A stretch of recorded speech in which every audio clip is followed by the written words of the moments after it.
Welcome everyone to FAQ Friday. I'm Andrew Beach. I'm a teacher of self-education. I help professionals to communicate their value to find great new jobs or opportunity faster, whether you're working or not. I appreciate you joining me on this great day, Friday the 13th. Hopefully you're not superstitious and you have an open mind. I'm here to provide you free, yes, free career coaching. So if you have any questions about resume, LinkedIn, networking, preparing for an interview, anything of that nature, breaking the mold of whatever you're doing to do something else, something better. Whatever it is, go ahead and leave that in the comments. It's typically over on the side here, regardless of the platform you're on. I'm currently broadcasting on LinkedIn Live, YouTube, Periscope, and of course, my Facebook group. If you have an opportunity, let me know where you're joining from and any questions that you have. There are a number of topics that I'll be covering today just to give some information, some training to my loyal followers and to thank them for, of course, being there for me and spreading the word about our products and services. I do appreciate that. So go ahead and use the hashtag RedQuorama. That's Reddit, Quora, Ask Me Anything. It's a hashtag I came up with so I can actually find your questions. So if you actually use that hashtag, it's right here on the screen, or FAQ Friday, hashtag FAQ Friday. I'll be able to find your questions and be able to answer those. If you attach them to the live stream here on LinkedIn, I'll see those as well, and I'll be notified when those come through, and I'll be able to answer any questions that you have about career.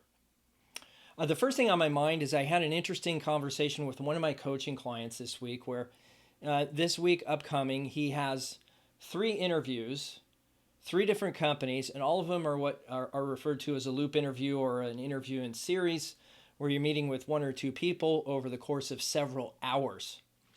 And he asked me, how should I handle this? What should I do? How should I prepare? And we really brainstormed around some ideas about how to actually make that work for him. And what we came up with was a number of things. And the good news is he's got some runway. So the first thing I would encourage anybody to do if you're scheduling an interview, if they want to have it like tomorrow, I would probably do my best to get that interview pushed out maybe till next week, Tuesday or Wednesday. So if they wanted to meet today or tomorrow, hey, push it out as much as you can. Give yourself some runway to be successful in that interview. 24 hours notice is not typically enough time to be prepared. Outside of getting the information on the people you're meeting, which I assume many hiring teams would do, I would make sure if you don't have that, please get it from the hiring team. Who am I meeting? What is the order of operations? Am I meeting all these people at once or am I meeting them in a loop in series? So whatever that looks like, make sure you're getting that information from the hiring teams so that you can have it to prepare yourself for that interview. And when you got 3 in a row with 3 different companies and each one several hours long, man, if I had my choice, I would want to do the one I want the most first because I'm going to be preparing as hard as I can. My energy is going to be the highest. I want to have that one first. So I really encourage you, if you can, push it out, number 1. Number 2, do the one you want first. If you have more than one, you have a choice and you can work the schedule out, get that one first. Then I would at least give myself a buffer of a day between each interview. So if I had 3 interviews, 3 different companies, man, I might do one Monday afternoon, Wednesday morning, and Friday morning, whatever that looks like. Give yourself, if you can, some buffer time between those interviews so you're not burnt out because this interview process takes a lot of energy. I don't care how fit you are or how much you prepare or how strong you are, you're going to be tired. You're going to be mentally, emotionally drained. And having everything dialed in is going to be a challenge. Good news, I'll actually see if I can put this in the chat, or you can go over to my website under resources. I do have an interview checklist. So if you go to, I'll put that in the chat here on LinkedIn.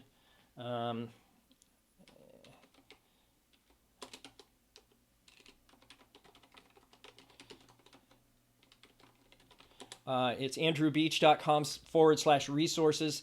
There's an interview checklist there. So if you're having an interview, go ahead and click on that, access the resources, download that interview checklist so that you can have it for your records. You want to be able to take advantage, if at all possible, of every advantage you can get.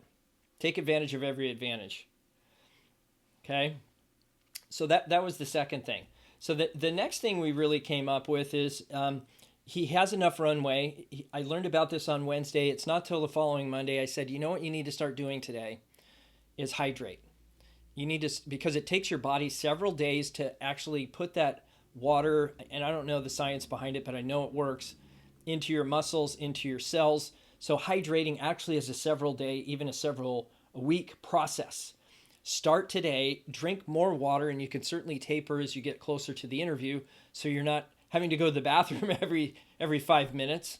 But the idea is you want to make sure that your voice is hydrated, and he admitted, yeah. I mean, when I went to interview for the company I'm with now, or was with most recently, yeah, I mean, I got through the first, second, third in the loop of that interview, and I lost my voice. He still got the job, of course, so that's good news. His experience and skills are speaking for him. But the idea is hydrate well in advance of that interview so that you don't go with a dry voice and you lose your voice during the interview. That'd be terrible. That'd be terrible. So the next thing I suggest is get rest. Make sure you get a lot of rest between now and Monday. Maybe sleeping extra, taking breaks, doing some yoga, some breathing exercises, just something to rest your mind, because you don't want to go into 3 consecutive interviews with a bunch of different people with a frazzled mind. And your mind really needs that time to rest and repair. So I encouraged him, get rest, hydrate, and then on the day of the interview, really eat light.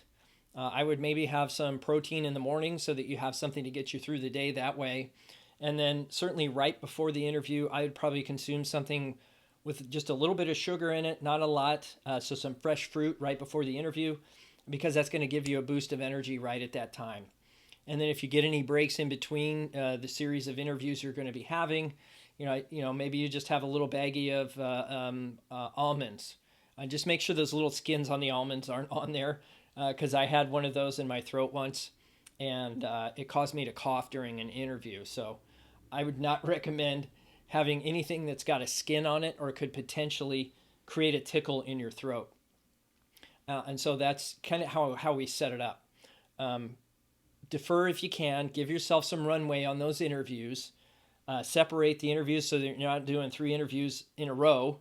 And maybe even create some files. So, when you get organized for an interview, you should probably have separate file folders with all the information you need, the list of people you're meeting with, the phone numbers of the contact people that you're supposed to meet when you get to their site, directions, etc., so that you have all that information in one place for each of those interviews so that you don't get confused.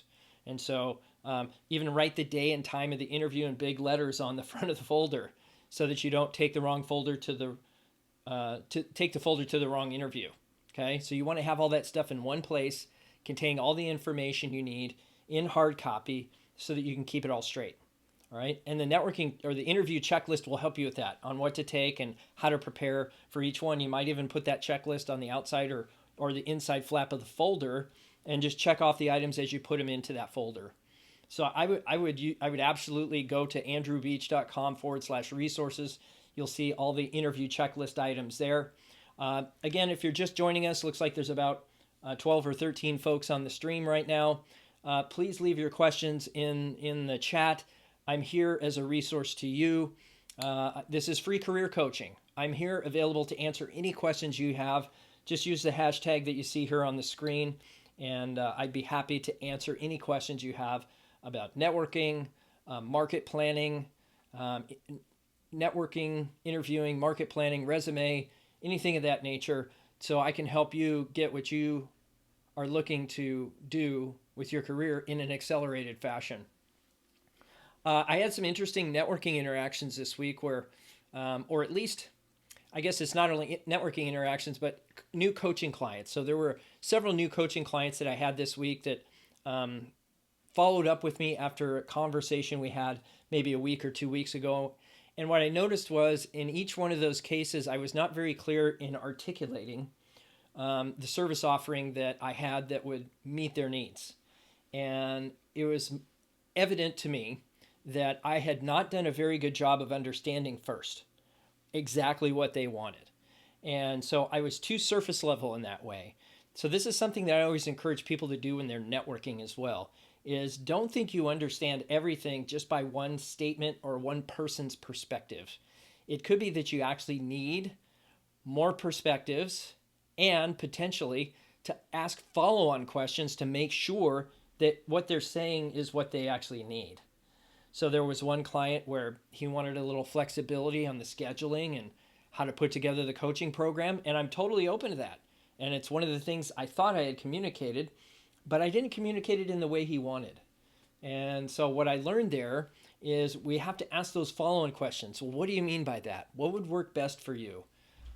How would you like to interact with me over the course of the coaching program? What sort of objectives do you want to come out of this program? And so that's something that I typically do at the front end of a coaching program. I have a questionnaire that asks a lot of these questions, but for whatever reason, I'm human and I make mistakes. And so understanding first and understanding completely is really, really critical to your success in your profession, in your networking, and everything you're doing. Okay? So the other thing I recognized is that there's a number of times where you're interacting with people via electronic methods, and you should probably be picking up the phone and having a conversation to make it easier. In my interest of making something easy this week, I actually got into a position where I was doing things electronically back and forth, and there was two other people involved, and there was a lot of confusion, and there was different time zones in that process. And we really had a difficult time pulling things together, and it would have created a whole mess for everybody. So instead of doing that back and forth, I said, time out. I pick up the phone and let's have a conversation. That's a challenge and you probably can relate to this if you've ever worked in a remote organization where there's people all over the country and you're trying to coordinate schedules. It's just normal. So I would encourage you, if you have a chance, just pick up the phone, have that conversation. And that really started me thinking about this line of, how do I create a comfortable yes? How do I make something that I don't want to do easier and make that comfortable so that someone says, yes, I want to do that? And that's something I've really been thinking about lately. So if you have any perspectives on that, I'd really appreciate things that you've done to get yourself interested in doing something that you don't want to do so that it's comfortable to say yes.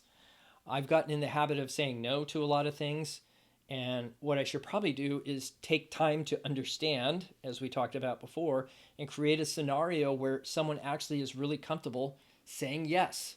And so it's not uncommon that you get into a conversation, whether that's coaching or networking or what have you, where the yes is not very comfortable, where they say yes, but they didn't really mean it.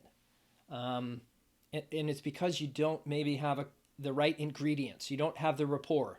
You don't have the trust. You don't have an understanding. You haven't listened enough. And so there's a lot of ingredients that go into making that comfortable yes actually a reality.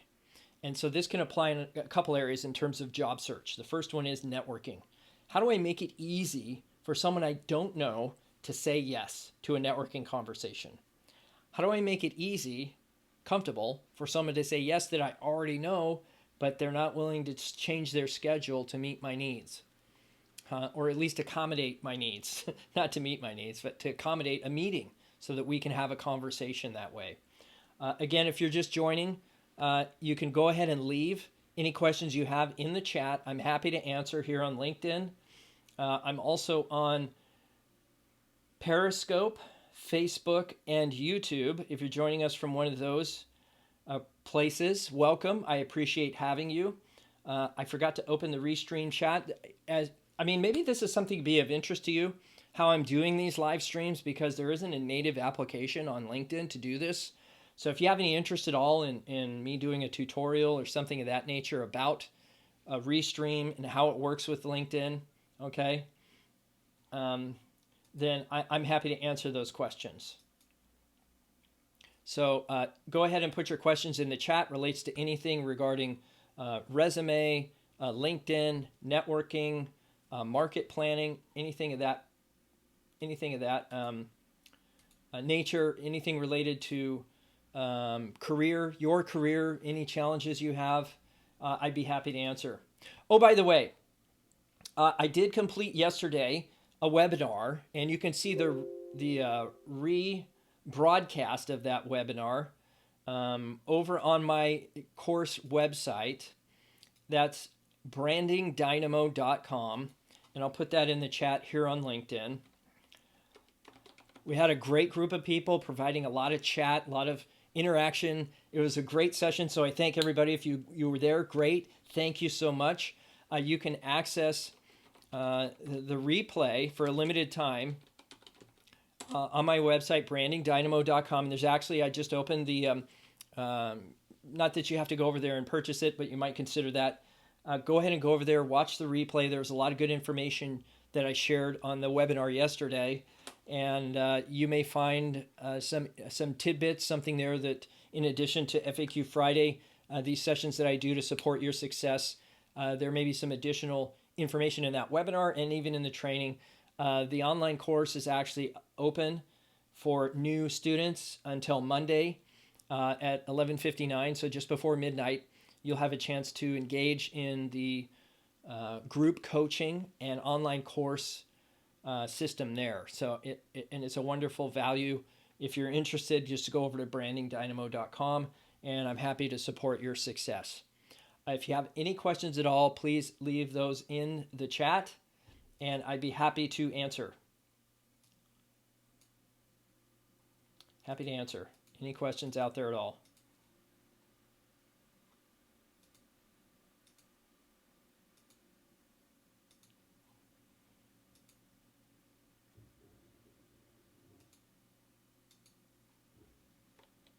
Good to have you all here. Welcome to FAQ Friday. If you're just joining us, go ahead and leave any questions related to career coaching, resume, LinkedIn profile, interviewing, market planning, anything of that nature. Grant, welcome. I appreciate you joining. Grant asks, what do you find to be the best way to get back in touch with someone over LinkedIn that you haven't talked to in several years? Great question, Grant. I always start with an apology because it's truthful.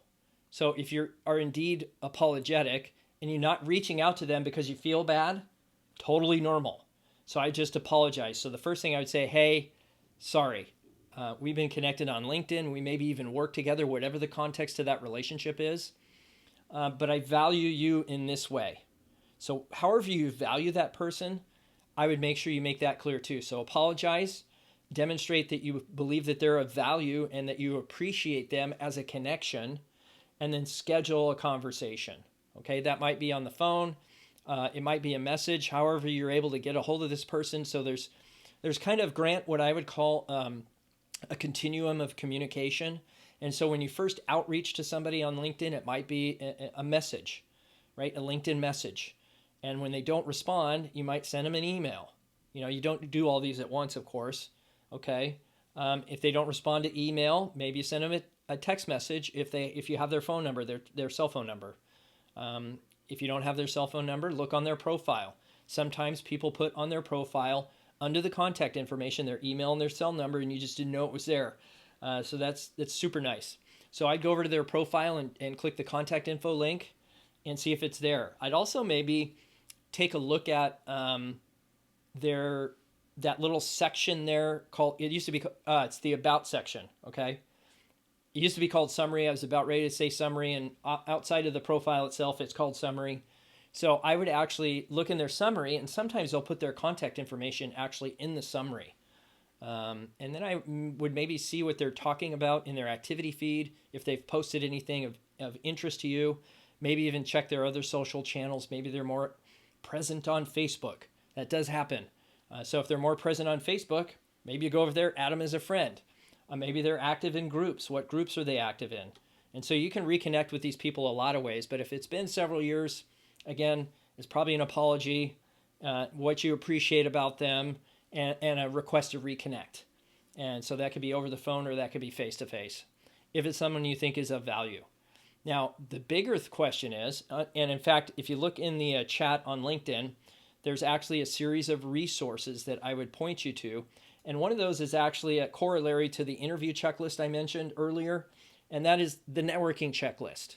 So this is a checklist that you can go through to make sure you get the maximum results out of your networking interactions. And so I would highly encourage you to go over to the resource page. And if you're interested in the interview checklist, great. If not, grab the networking checklist, and that will certainly help you through that process. So Grant, thank you for that question. I'm hoping that is helpful and that others find that helpful as well. Okay. Any other questions out there? Oh, and don't forget to send thank you notes. I can't tell you how important that is. In fact, that question we had earlier about the number of interviews in a row, I'd make sure I had handwritten thank you notes inside those folders for each person that I'm having an interview with, so that I can just drop those at the front desk or the nearest mailbox. And it's not for the people who don't appreciate it, okay? It's for the people who do.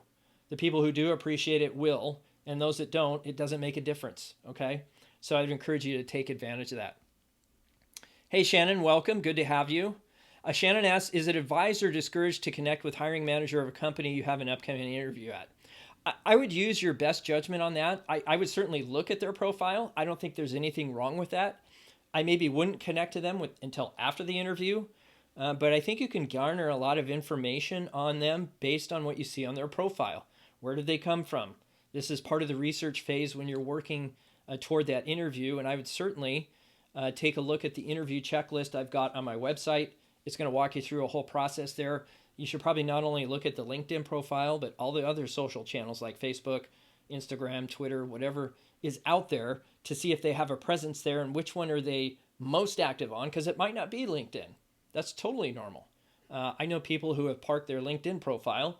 They have a presence there, yes, but they never look at it. They have it connected to a private personal email that they check once a month. I'm guilty, okay? That's me. So I don't have any problem with you looking at a profile of a hiring manager before the interview, but I would be reluctant to. That's a good follow-up item after the interview. So you would say, hey, would it be okay if I connected with you on LinkedIn? I would certainly identify, Shannon, for you, maybe what is the outcome you want from the interview? So identify 4 or 5 things that you think might be a next step, okay? And often we miss the logistics of an offer process. So maybe they need to do a background check. Maybe they need to take advantage of the time that you have together to meet with an executive, okay? Maybe that executive wasn't there. Make a list of all the things that you think might be potential next steps. It could be another interview, right? You might be at the front end of this process, and it's a series of interviews. I had one client, she was going into consulting for one of the big consulting firms. She had 13 interviews. I think 8 of those were with partners of the firm individually at different times. So it's really uncertain what the next step is, but you might presume what those next steps are for you. Okay? Hopefully you find that helpful. Appreciate you asking that question. Please spread the news, if you would, that I'm here every Friday, 3 p.m. Pacific time, and I'm here to answer any career questions that you have, share some information, interact with my network, and really just build a community of people that are here to support each other. I'm here to support you, and hopefully, we can have mutual exchange of ideas, and everybody ends up better off. Okay? Any other questions out there? Happy to answer. If not, I will sign off. It's Friday the 13th, and I would like to get with my family. It is happy hour. Happy hour here at the West Coast starts at 3 o'clock, so that's why I come on at 3 o'clock. I hope you like happy hour. Shannon, you are welcome. Grant, you are also welcome. Anytime. And if we're not yet connected on LinkedIn, please feel free to send me a connection message. I'm happy to accommodate. Make sure you remind me how we know each other and how we can help each other, right? So it's important when you send connection requests, obviously, to send a personalized invite, okay? Thank you so much. Take a look at all the resources on today's stream. Share it with your friends and move on. Hope you all have a great weekend. Take care. Be well.